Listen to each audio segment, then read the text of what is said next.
Hello, and welcome to the Everything is Black and White podcast Monday show.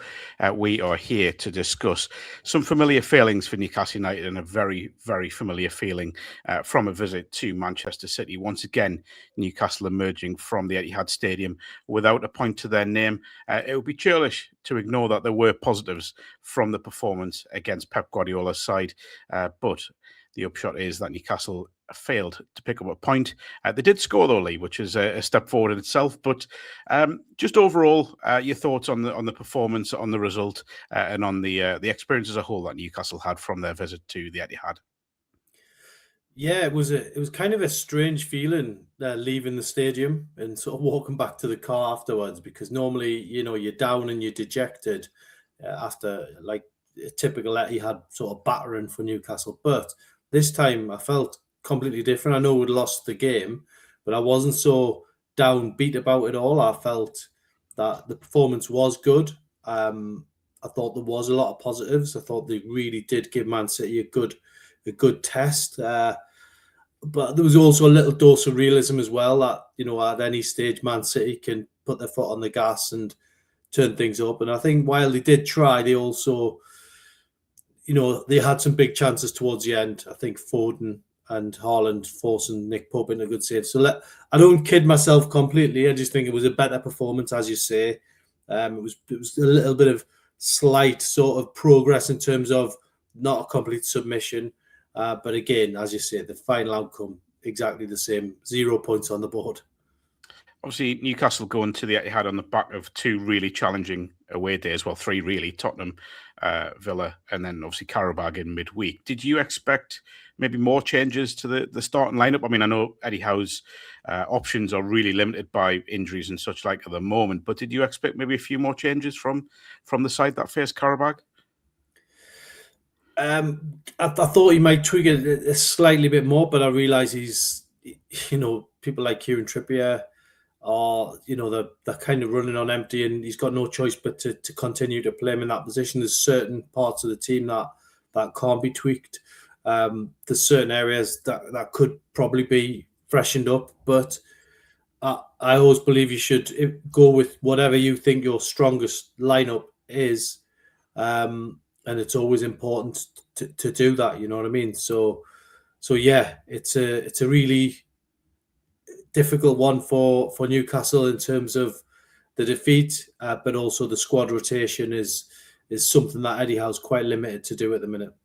We'll come back to that later on when we look ahead to that second leg of that Champions League playoff tie against Qarabag. Just in terms of pre-match feeling in the media room, obviously it's always a hive of activity ahead of kickoff. What was the feeling when the teams came out? Was it that Newcastle could battle for a point, or do you feel people maybe felt that the impact of the long journey to Baku was going to really hinder their attempts to get something? Yeah, I mean, it's a factor, but it's for me. I did the same journey, and I haven't felt anywhere near as bad as I have on other long haul travel. So I don't think you can fully use it as an excuse. I guess the difference between my experience was I got a night's sleep after the game in Baku, whereas they went straight for the plane.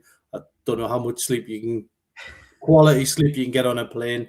It probably has disrupted the sleep patterns a little bit, but I don't think it should be a massive excuse, because when you're awake, you're awake. And I think for Newcastle, I think certainly the way they contested the game said to me that tiredness shouldn't be used as an excuse. It's just the goals they conceded that gave them a difficult task towards the end. But yeah, I'm more positive than negative from the whole Man City experience. You mentioned the goals conceded. We'll go on the first one.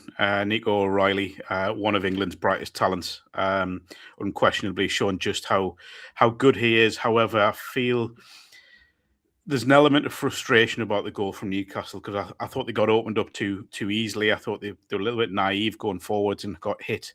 So on the counter, a really good break from City.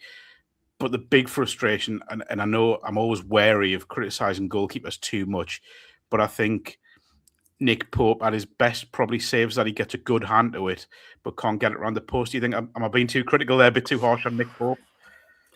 Yeah, well, for me, at the time when the first sort of replay that I seen, I thought there was a really bit of late movement on the ball, and I think that's what might have caused it to get past him. Yeah. So, yeah, it's a tough one with the goalkeepers. I mean, you'd love to ask the goalkeeper after every goal he concedes, but unfortunately, it's not possible.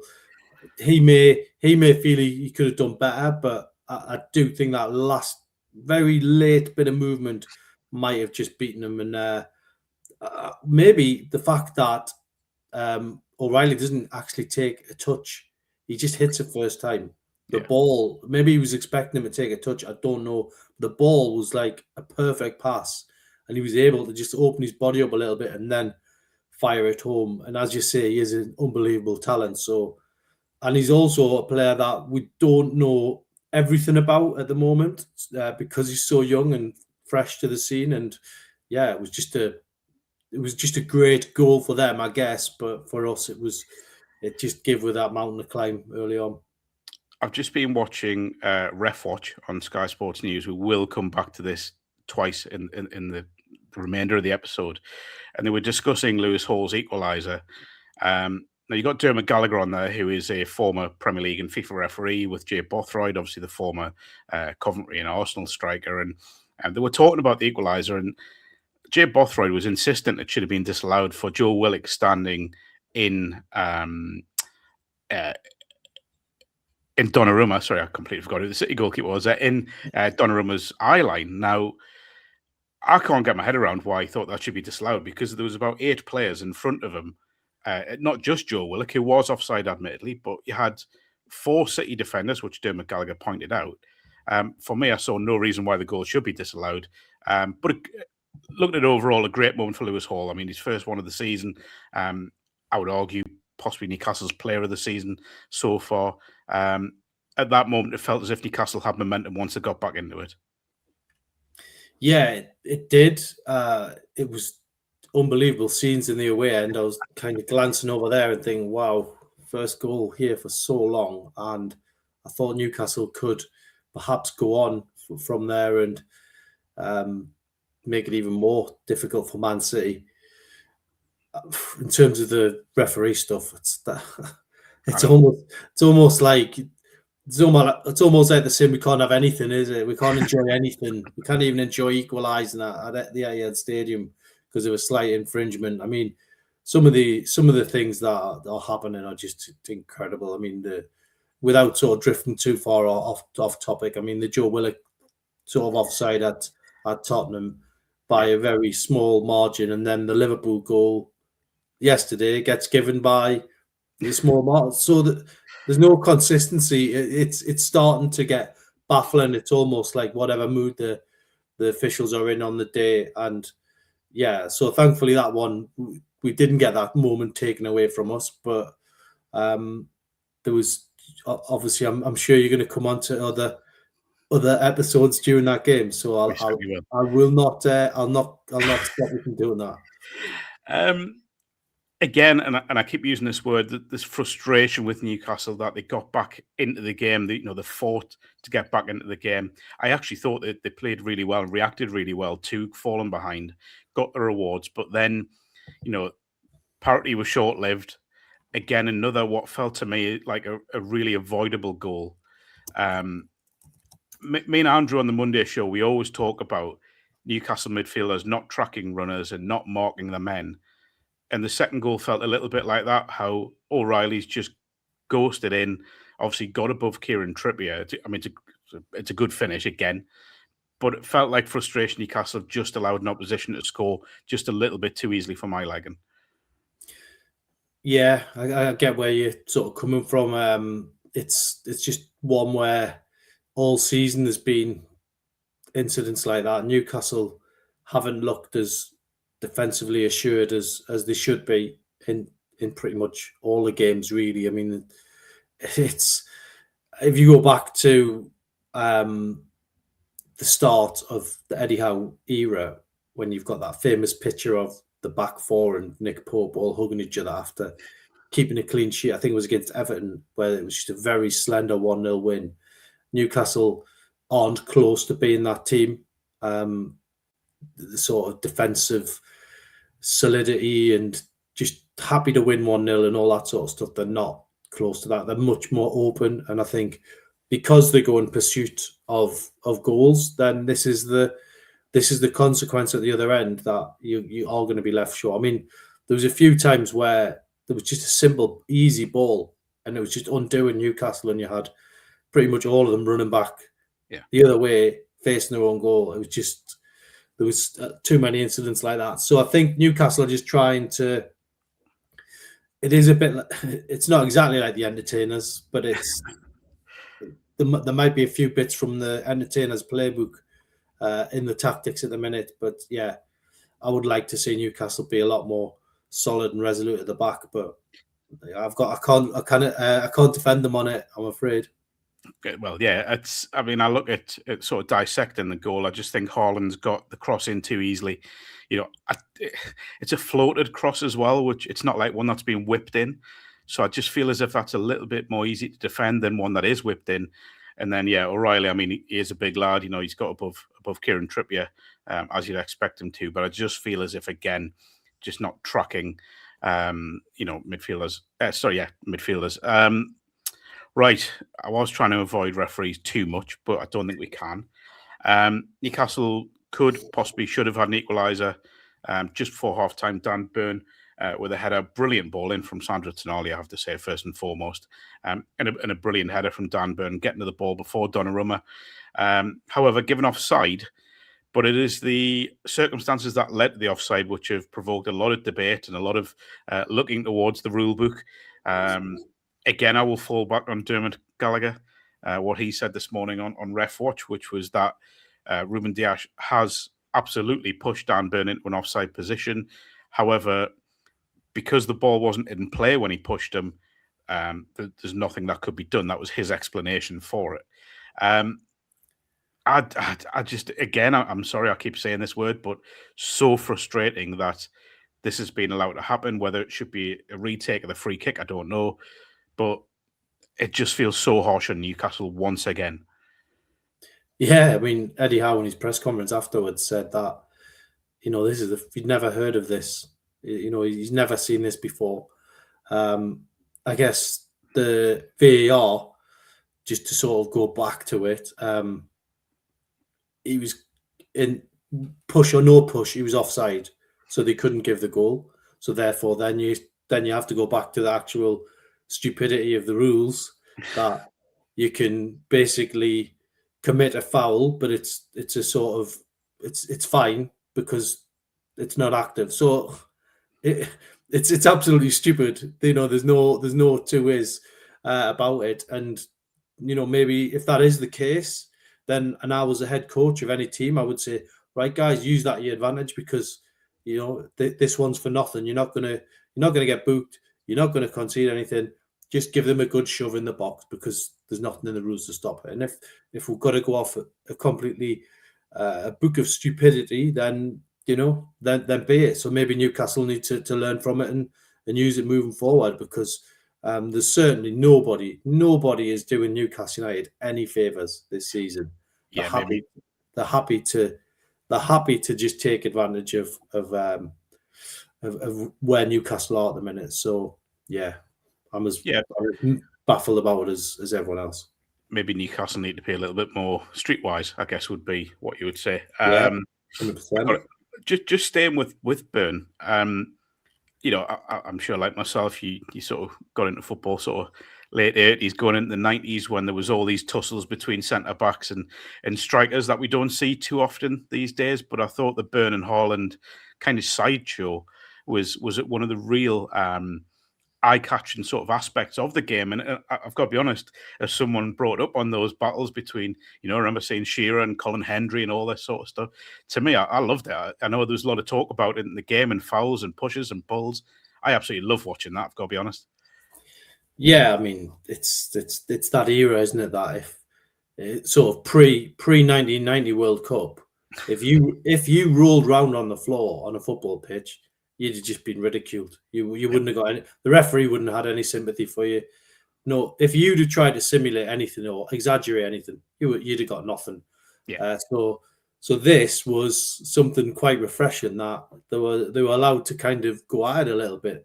The one I liked best was kind of late in the game where Dan Burn went up for like a challenge with Haaland, and it was so old school. He did it well within the kind of confines of the law, and he just must have clipped him with his elbow, and Haaland couldn't believe what he'd done, and he was trying to run out, and he was getting held back. It was a little bit of an extra bonus, and I'd like to see more of it moving forward. But we're also talking though, and we kind of got to be fair about it, because all season Nick Walter has been fouled, he's been tugged, he's been pulled, and nothing's happened. He hasn't won anything. For some reason, they've just got him down as a tall guy, and he should be able to take it. So it's kind of, you've got to get the balance right, I guess. Well, I am going to come back on to talking about the size of a player in just a moment. But yeah, going into half time, I felt, sitting watching the game, that I still felt positive Newcastle could come out second half and really have a go at City. And I've got to be honest, I thought they did. I thought they were the better side for large parts of the second half, maybe until the last 10 minutes when Newcastle really had to go forward and City were catching them on the break. And I'm not saying City weren't dangerous. They absolutely were throughout that half.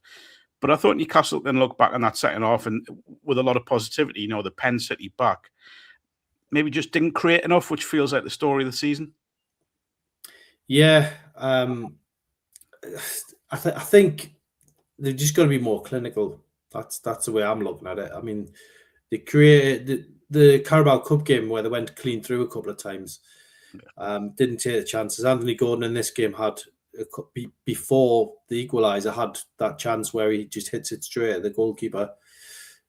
Good routine save, I would say you would get, but he didn't test him enough. And obviously Harvey Barnes at the end had the chance, and yeah, so I think they had about 10 or 11 goal attempts, maybe more, and didn't make the most of it. So just lends itself to, do they need more prolific players, someone who's going to be a proper predator and really take the opportunities when they get presented, because they've wasted so many chances this season.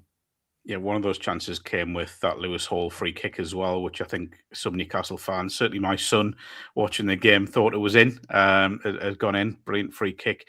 But the award of the free kick has provoked, again, debate. It has provoked discussion about the referee. Bernardo Silva, absolutely zero intention of looking at the ball, did not look at the ball once as it was going in towards Dan Burn.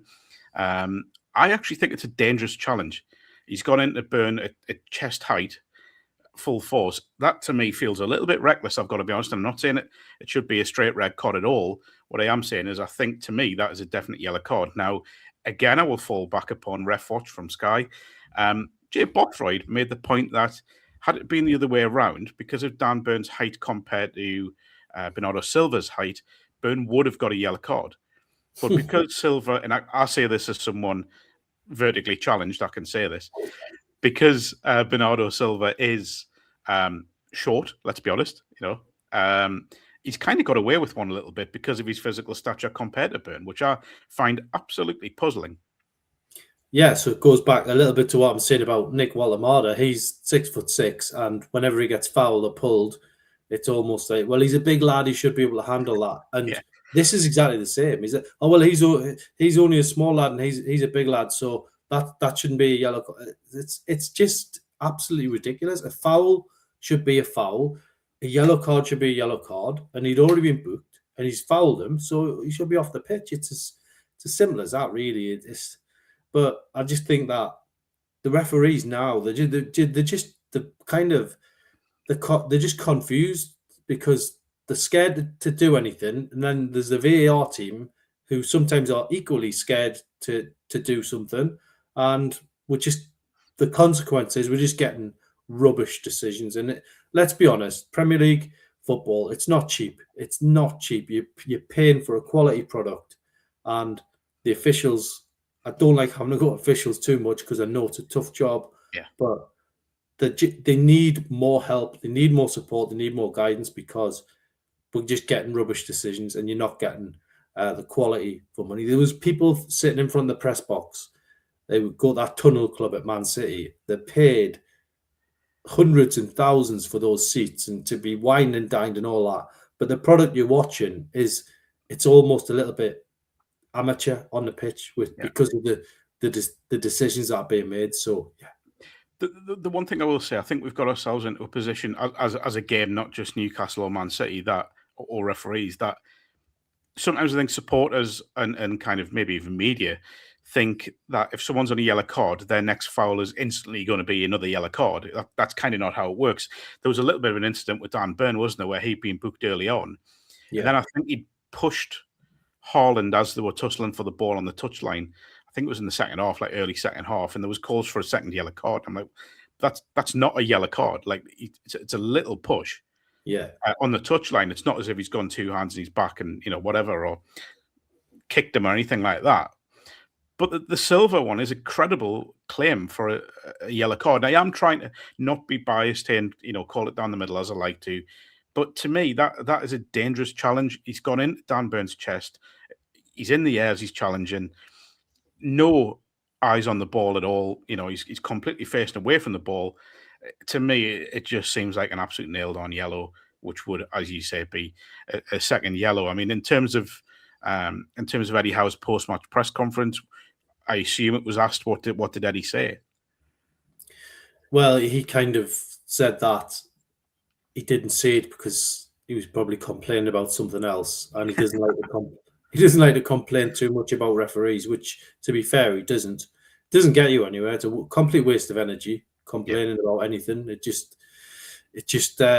burns you out basically, and I think that's the issue. Just quickly going back to what you were saying about being streetwise before, though, I think Manchester City, they're kind of really grounding it with Guardiola, that if something sort of contentious happens, I think a couple of them go and surround the referee and just delay his reaction so that he can't.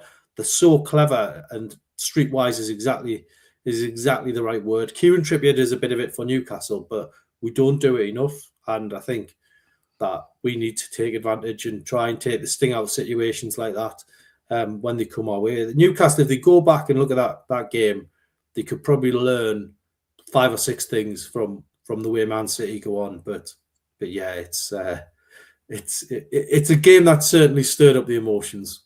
Does it feel like a missed opportunity for you? I mean, I'm at pains to say that it feels like progress, the fact they've lost the game 2-1 at City, because of the record there is, and still is, horrendous.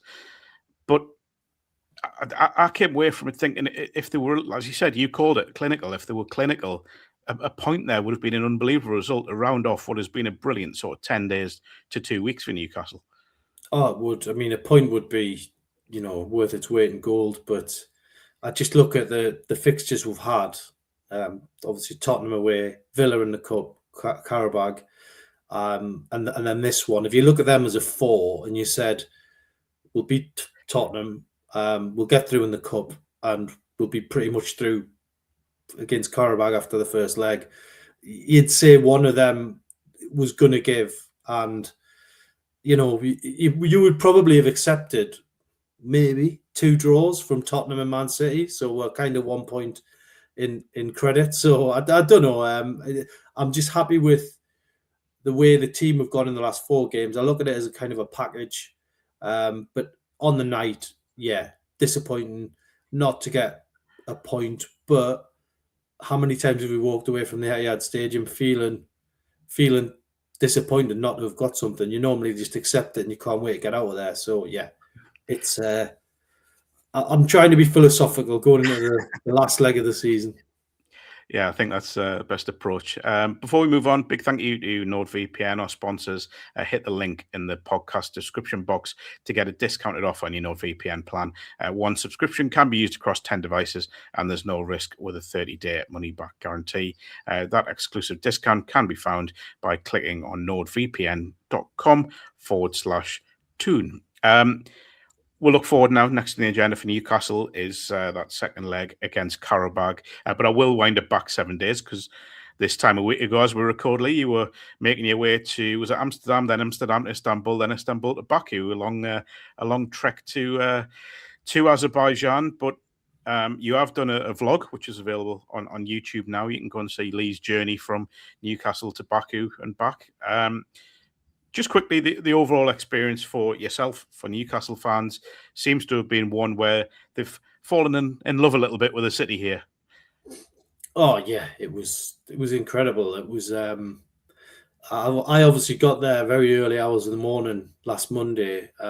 Was able to get a bit of rest, and then I had a walk down to the city centre, and beautiful city, absolutely beautiful city, completely different sort of vibe to what I expected. It was so friendly, the way everyone was, trying to help. They were delighted to be hosting sort of an English club and their supporters. And once you got down the bottom of the city centre, you could see the Newcastle fans starting to arrive, as you will see on that vlog, wearing the black and white shirts. And when I'm saying it's friendly, I'm going back to the Marseille game, where that was a completely different experience. It was Newcastle fans going around with the coats on, kind of covering up, all penned in on one square in Marseille, and then getting sort of a police escort to the ground. This was totally different. You could just enjoy the city, enjoy the sights, and hang the flags up and all that kind of thing. And I just think they all had a great time. And as you'll see on that vlog, it was just a brilliant experience. The game itself, obviously, I think Eddie Howe, as you said in the post match we did with Ross Gregory, claiming the tie isn't over. Gibbo, myself, Ross, yourself, I think we all know it kind of is done. What I will say, and obviously I was covering the under-21s game on Friday night when they beat Fulham. Obviously, Sean Neave came off the bench for his senior debut, long-awaited senior debut against Qarabag. Scored for the under-21s on Friday night. Came off at half-time along with Leo Shaha, who also made the journey. Third player did make the journey as well, which was Aidan Harris, who, as a goalkeeper, actually scored for Newcastle on Friday night, which was remarkable. But we will focus on Neave and Shaha, because I think being 6-1 ahead in this tie, knowing that Kieran Trippier needs a rest, to me it feels like a good time to give Shaha a senior debut, given the lack of options elsewhere at right back. And with Sean Neave as well, maybe to give him either a start or certainly at least a half in the game. I mean, there's going to have to be some rotation. You would think the two youngsters would have a good chance. I think they'll be right in there. I think, as you've quite rightly read into the fact that they've got some more minutes into their legs to get them ready for this game. It would be great it'd be fantastic to see them both get starts in the game. And it would be a great night for the academy, who, the academy have had some, criticism in the past for not producing enough players coming through. But, to get a couple of names on the team sheet for a Champions League game, let's not forget, regardless of the score and, the level of opposition, who I still think aren't as bad as people making out. And I think it was a very good performance over there. But it would just be great to see those two on the team sheet, and it would be, testament to the hard work at youth level. And I've got to be honest, I thought when Neave came on, even though it was just a cameo, I thought he looked bright. He obviously set up a good chance for Malik Chow, who had it just wide. He could have had a good chance to score himself when I think it was Asula's played a ball in that's either been deflected just behind him or has gone just behind him anyway. And then the biggest thing for me, and I always think this when academy players move into a first team setup and start getting appearances, and I thought the same about Louis Miley, was that he doesn't mind the physical stuff. He was getting stuck in. There was an incident on the touchline where he's bodged one of the Qarabag players away from the ball to get a throw in. To me, Neave, and having watched him for 18 months now in the 21s, and Shaha, to be fair, they feel ready to be exposed to a little bit more senior football. Yeah, they do. I actually was lucky enough to get a few minutes with Sean Neave after the game, which was great. It was it's always great to interview a debutant, and I remember speaking to Andy Carroll back in the day as well after his debut in Palermo. So there was kind of some comparisons there. But for me, if Newcastle want to move on and do well in terms of both giving youngsters a chance and PSR potentially selling them on, they've got to get these players out there. Yeah. He could have gone on loan in the January window, but Newcastle decided to hold him back. But if you do loan a player out like that, then it's just going to increase the value. And Newcastle, that's one of the other things they've been criticised for, not selling on sort of home products for big money. So yeah, without selling Sean Neave before he's even had a chance to enjoy himself here, that is something that Newcastle will have their eye on, and other clubs have done it as well, and that's why they've mastered the PSR thing a lot quicker than Newcastle have. It's really interesting, and going back to both players, Neve and Shaw. Obviously, Aidan Harris went out on loan to Coleraine in Northern Ireland, had a brilliant loan spell. I actually had a good chat with him after the game, not just about his goal, but about his kind of where he's at in his career, and that'll be on Chronicle Live, I think, at some point next month in early March. When I look at the two that we've kind of focused on with Neve and Shaw, you're right, absolutely bang on. There was a lot of talk about them both going out on loan in January, but I was told sort of back in November there was a good chance they would remain part of the kind of squad at Newcastle. They would be in around the first team with a view to possibly going out in the summer for a season-long loan somewhere. But I guess that will depend on how they fare between now and the end of the season. If they impress in kind of the manner Louis Miley did, then they could be part of the first team squad on a regular basis next season, you would think. Yeah, I mean, that's definitely something Eddie Howe's spoken about before, that suddenly a player can become too good to loan out. We've seen it with Sean Longstaff under Rafa. There was a loan deal at Portsmouth, all set up, his bag was packed, he was heading down to Portsmouth. And then Rafa got wind of it after pre-season. He said, no, he's not going anywhere. He's going to stay here. And it took Sean a long time to get the opportunities within that season. But once he was up and running, he was a reliable first-team player. And maybe Eddie Howe will look at pre-season and think, well, it's either you go on loan or you get a chance to impress here. And if you get a few goals in pre-season or a few good performances, then you never know what might happen, especially if Newcastle are going to end up in the Europa Conference League or perhaps the Europa League. There will be more chances up for grabs. So yeah, let's see what happens. It's good to have this problem, though, isn't it? Oh, absolutely, absolutely. And I mean, Elliot Anderson was the same one, wasn't he? Came back from that loan spell at Bristol Rovers, was expected to go to the Championship and shine there, but ended up staying in around the first team squad. Unfortunately, obviously couldn't keep hold of him, but we know the reasons behind that with PSR. So just a final one, looking ahead to Tuesday night's home tie with Qarabag. What sort of side would you put out? Do you think a Ramsdale could come in? Could Asula get more minutes? Would you make changes? Oh yeah, 100%. If you put me in charge, I'd be making probably 6 or 7 changes to that team. But there's a reason why Eddie Howe's in the position and I'm not. So I will say he will rest. He'll probably go to his sports science people and he'll say we need some data on who really genuinely needs a rest. And you would probably say Kieran Trippier, he must need a rest because he's pretty much towards the end of the game against Man City, he was pretty much running on empty. So yeah, I think he'll be one. But I think great chance for Asula. Shahar, as you say, he could get some minutes. Be great to see Sean Neave get on, change a goalkeeper, absolutely. John Ruddy as well is available to play, so you never know. We'll see what happens on that one. Maybe he can get some minutes. But look, I think for Newcastle, they've just got to be sensible about this, and it doesn't have to be another 6-1 or a 5-0.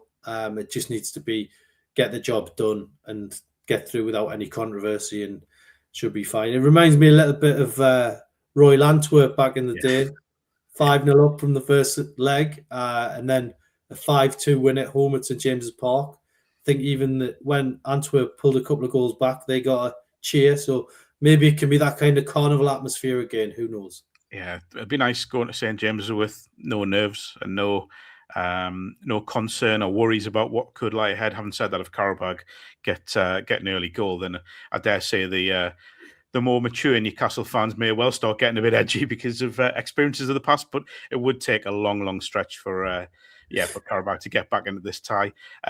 Many thanks for your time, Lee. I'll be back with Gibbo looking ahead to Qarabag as well, and then later in the week we'll have a podcast looking back. But we are planning a special. Tuesday night is Newcastle United's 150th European tie. So Gibbo, who was at the very first one against Feyenoord in the Fairs Cup way back in 1968-69 season, he'll be picking his best 10 or most memorable 10 European ties. Lee, many thanks. We will see you next time.